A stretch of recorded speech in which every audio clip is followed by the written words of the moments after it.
friends, welcome back to the channel. I hope you guys are all doing really well.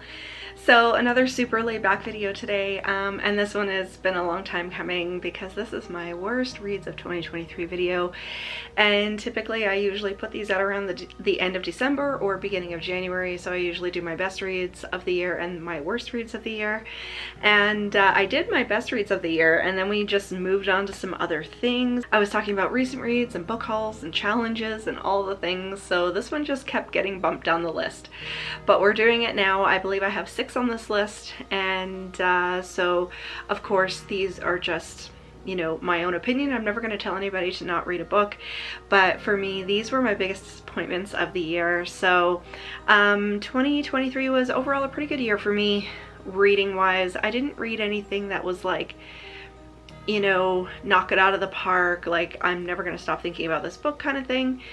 So it was just kind of middle of the road. I had some really great reads and I had some not so great reads. So we're gonna get into the list here right away, and just to let you guys know, there are 2 on the list that are DNFs, but they were highly anticipated books that ended up being super big disappointments. And the other thing is that these are just books that I've read in 2023. They weren't necessarily released in that calendar year. So let's get into the video. So the first book on this list is The Beautiful by Renee, Adeiah, and this was one of the very first books that I read in the year.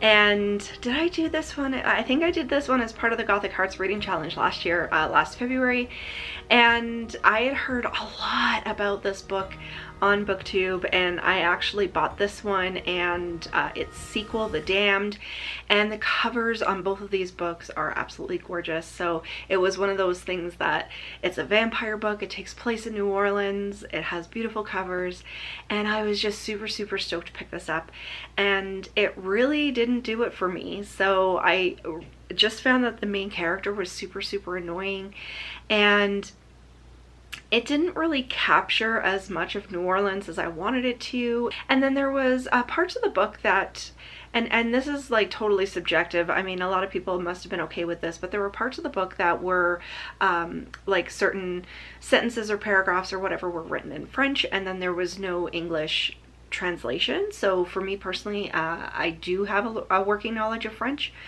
I took late French immersion in school, so I could understand it, but I found like if people didn't have that knowledge of the language, then it's going to be, they're going to lose a little bit of the interpretation. And then it had, you know, the romance was a little bit too big of an aspect in there, and then the ending just kind of fell flat. So it didn't really balance very well for me. It was one of those ones, like it was super hyped, a lot of people have read it, a lot of people that are within the YA sphere really loved it, and it just didn't hit the mark for me. If you were looking for a really good book series that does take place in New Orleans that has to do with vampires, I would highly recommend the Mina series by Amy McCaw, who is a friend of the channel, and book number 3 is going to be coming out in April, so very soon. So if you still haven't picked up the Mina series by Amy, I would totally recommend that one as a vampire book that takes place in New Orleans. And then the second one, actually I also read this one for the Gothic Hearts last year, and that is The Ballad of Black Tom by Victor Lavalle. And this one is kind of like a retelling of a Lovecraft story, and a couple things that just didn't really jive with me. Number one, this was my first attempt really at cosmic type horror. I have read a couple of other stories that are sort of cosmic, sort of weird horror that did work for me, but this one just really didn't. I couldn't really get into it. I found it hard to follow, and it just wasn't hitting it right for me. The other thing is that partway through the book there's a POV change, and the person that they're following in the second half of the book, I didn't care about. Like, they weren't a character in the first part of the book that I really gave a crap about. So when the POV changed and went to this other character, I just kind of lost interest. So the first part of the book was okay, and then it just kind of started falling off. The other thing is, of course, as we know, Lovecraft does have a lot of racism in his stories, and this one was kind of taken, and it was told from the point of view of a black man, but it still did have a lot of conversation and parts of the stories that made me feel super uncomfortable. So just all in all, like, this is another one that was really hyped. I was super excited to pick it up. It's really short book, and but it just didn't work for me. This is one that is very, very popular in the BookTube community, but for me personally, it wasn't hitting all the right spots. But you know, it kind of made me realize that cosmic horror probably isn't for me. So I also don't think Lovecraft is going to be for me either. And then the next one on the list is We Sold Our Souls by Grady Hendrix. And Grady Hendrix used to be an auto-buy author for me. I really, really loved My Best Friend's Exorcism. And I was super excited about this book, and it wasn't a bad book whatsoever. It was more of a disappointment than anything. You know, it had everything in it. It had very much like an occult, demonic sort of element in it. Of course, it had to do with rock and roll. So it was like this rock and roll horror, and I'm like a huge metalhead, and especially with the occult demonic sort of element wound in there.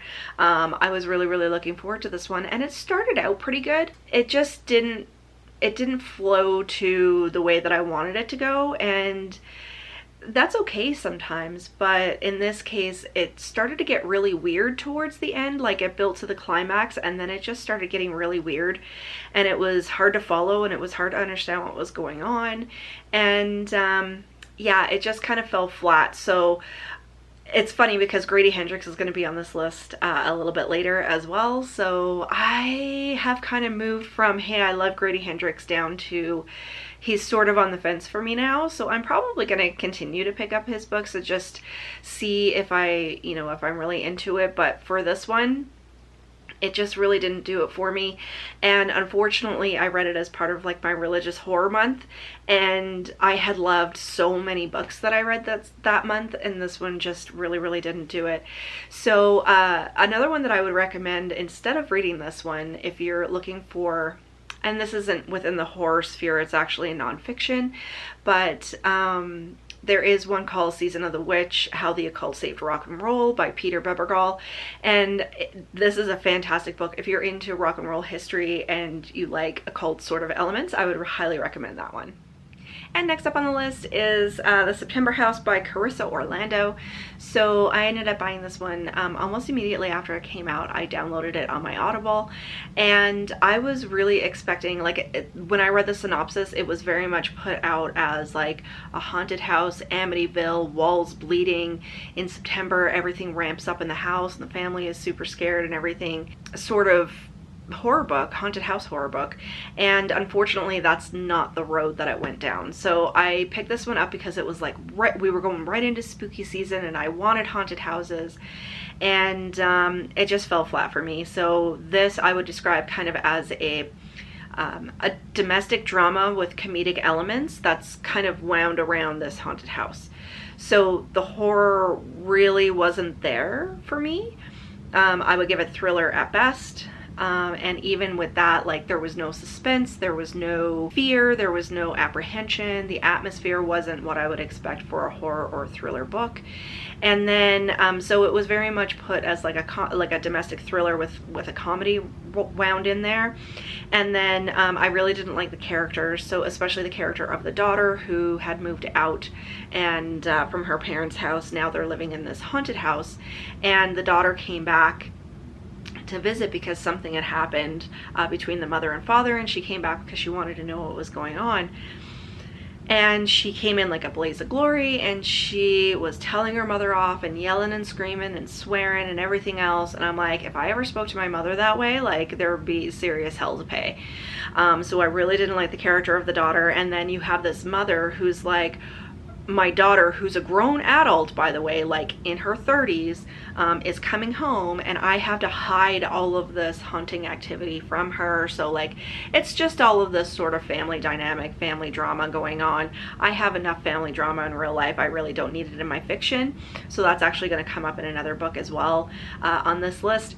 So this one really didn't work for me. I did end up DNFing it, but I did want to put it on this list because it was such a big disappointment. Like I said, it was a haunted house book. You guys know I love haunted house books. I'm a big fan of the Amityville original book, the movies, the conspiracy, and you know, the real life happenings of the DeFeos and all of that kind of stuff.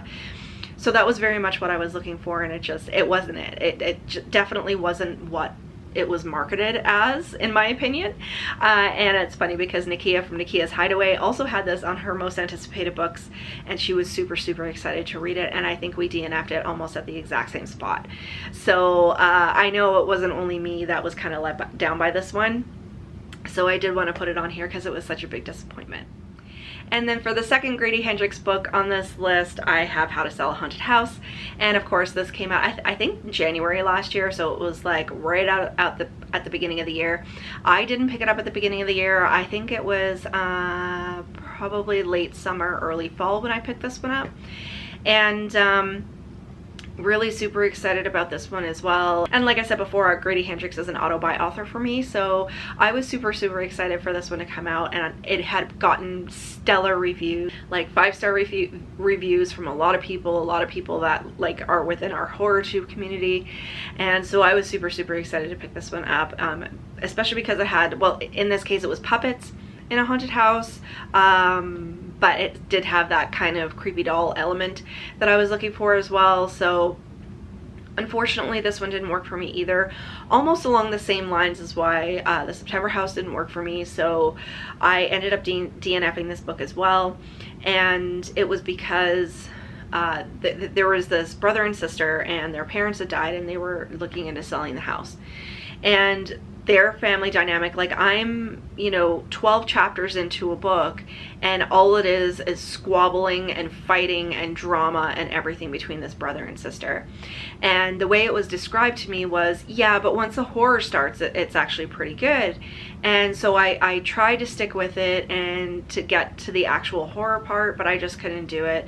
I don't like a whole lot of family drama within my fiction.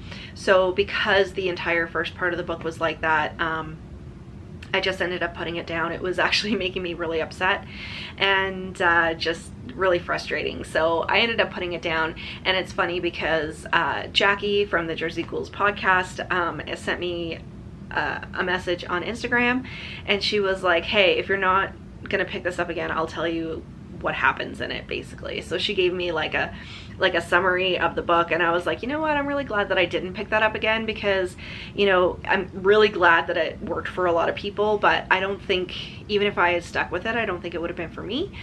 So personally, that's just my thoughts on that one. So 2 Grady Hendrix books, unfortunately, on this list. So I think I said before, I'm still gonna pick him up, but I don't have as high hopes for his writing anymore. So we'll see how it goes, but this one was a big disappointment as well. And then the last one on this list is You're Not Supposed to Die Tonight by Kalynn Barron. And this was supposed to be like a slasher. So it's about like these teenage kids who are camp counselors at the summer camp, and they end up getting like trapped in there with a murderer, like a slasher. And I was really, really excited about this because it sort of harkens back to those slashers from the 90s, like Scream and I Know What You Did Last Summer and all of that kind of stuff. And it very much did have the same sort of feel. So I didn't hate this book, but there were certain elements in it that really kind of dumbed it down for me. So the first thing is the author really took a chance with this one, because it started out the way that I thought it was going to, but then it took kind of a little bit of a turn and became something else. And so because that happened, the story went in a direction that I didn't love, and then, you know, it just really wasn't working for me anymore. The other thing is I read this one on audio, and whether I think whether I read it on audio or I read it physically, I would have had the same thoughts. So the kids, the teenagers, the way they spoke is what you would consider very Gen Z, but they were really dumbed down. So just the kind of language that they were using, the kind of decisions they were making, the way they were speaking to one another, and then the narrator, which when I'm reading audiobooks, the narrator has a lot to do with whether I'm going to like it or not. And the narrator read the entire book basically in this put on Valley Girl accent, and it just ruined the whole experience for me. But like I said, even if I had read it physically, even with the way the teenagers were talking to one another, the kind of language that they were using, like it was really put on, and that was unfortunate. So, and then of course, like I said, the story completely went in a different direction from what I was expecting. So I read this one towards the end of the year, maybe in November, and really didn't enjoy it. So I gave it 2 stars. Like, it wasn't terrible, but it definitely was disappointing. So not my favorite of the year either. So there you guys go. That is my worst reads of 2023. Let me know down below if you guys read any of these books, if you liked them. I know a lot of people out there liked the Grady Hendrix books, and I want to hear your thoughts if you've read The September House, because the people that I spoke to, I don't think I have met anyone that actually liked it. So I'd really like to hear your guys' thoughts. Other than that, give me a thumbs up if you liked the video, or leave me a question or a comment or an emoji, whatever, down below, because you know I love chatting with you guys. But until next time, stay spooky, everybody. Bye.